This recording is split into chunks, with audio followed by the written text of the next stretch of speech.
지금 현재 대출자들의 부채자들의 299만 명이 DSR이 70% 이상이랍니다. DSR이 70% 이상이다라는 건 무슨 의미냐? 300만 원 벌면 210만 원 이상을 원리금 갚는데 빚 갚는데 쓴다라고 보면 맞다라는 겁니다. 299만 명인데 말하기 쉽게 300만 명이라고 얘기할게요. 300만 명이고 이제 가족 구성원이 뭐 부모 그리고 뭐 형제자매 이래저래 다 이렇게 더하면 어떻게 되겠습니까? 300만 곱하기 한 3, 4명 이러면은 그냥 대략 말하기 편하게 1000만 명이죠. 1000만 명. 5,500만 명 중에 1000만 명이다라고 하면 가계부채로 빚으로 고통받고 있는 사람이 이제 10명 중에 거의 2명 정도가 자신이 있거나 아니면 자신의 가족이 그렇게 빚으로 고통받고 있다 라고 계산하면 대략 맞는 것 같습니다. 실제로 이제 빚 때문에 힘들어하는 사람은 300만 명이 아니라 더 많다고 하죠. 한 5, 600만 명은 된다고 얘기하고 그러면 10명 중에 1명이라고 이야기합니다. 뭐 결국은 생각보다 많은 사람들이 저 빚 때문에 몰락한다라는 겁니다. 도망가지 못하죠. 채무자로의 삶을 오래오래 살아야 됩니다. 우리가 흔히 1억을 빌리면 갚는데 10년 걸린다고 하죠. 3억이면 얼마입니까? 30년 걸립니다. 보통 사람에게 30년 동안 아무 짓 안 하고 빚만 갚으면서 허덕이며 산다라는 게 쉬운 얘기입니까? 쉽지 않은 얘기입니다. 거의 불가능에 가까운 얘기죠. 그러면 이제 빚 갚다가 파산해버리고 야반도주하고 나몰라라는 거죠. 그냥 자기 인생을 그냥 놔버리고 이제 가버리는 거예요. 그리고 이름 바꾸고 이제 다른 사람으로 살아가는 거죠. 얼굴에 가면 쓰고 홍길동이 아니고 뭐 김길동이 되건 이길동이 되건 김철수가 되건 이제 자기 이름을 가리고 살게 되더라는 겁니다. 씁쓸한 얘기죠. 충격적인 얘기입니다. 놀라운 얘기죠. 이제 그런 일들이 이제 다반사가 되는 겁니다. 앞으로 뭐 그럴 줄 몰랐다.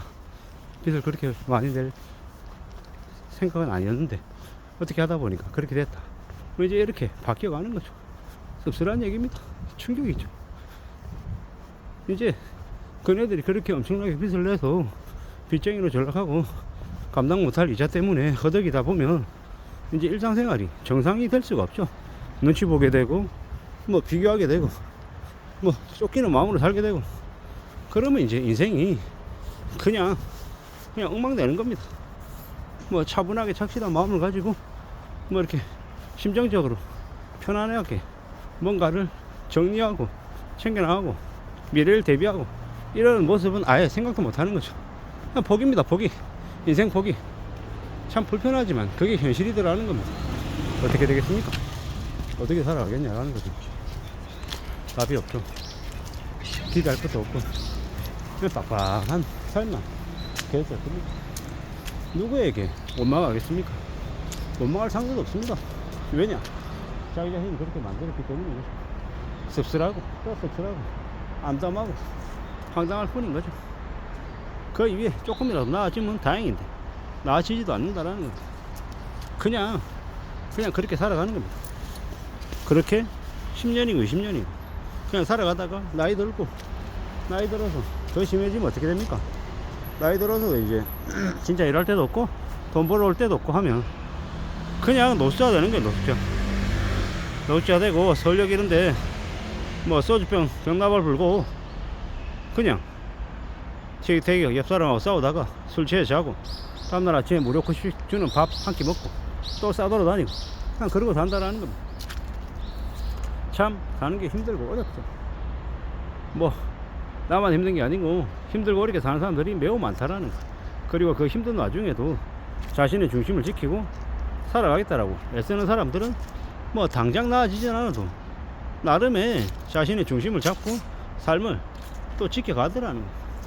그렇기 때문에 더욱더 조심하고 염려하면서 살아야 될 것 같습니다. 함부로 쉽게 돈 벌 생각은 안 하는 게 좋겠다라는 거.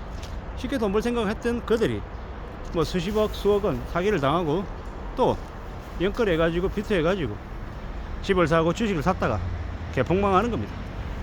자기 돈으로 자기가 흥청망청 사치 부리든 무슨 짓을 하든 그 개인 소관입니다.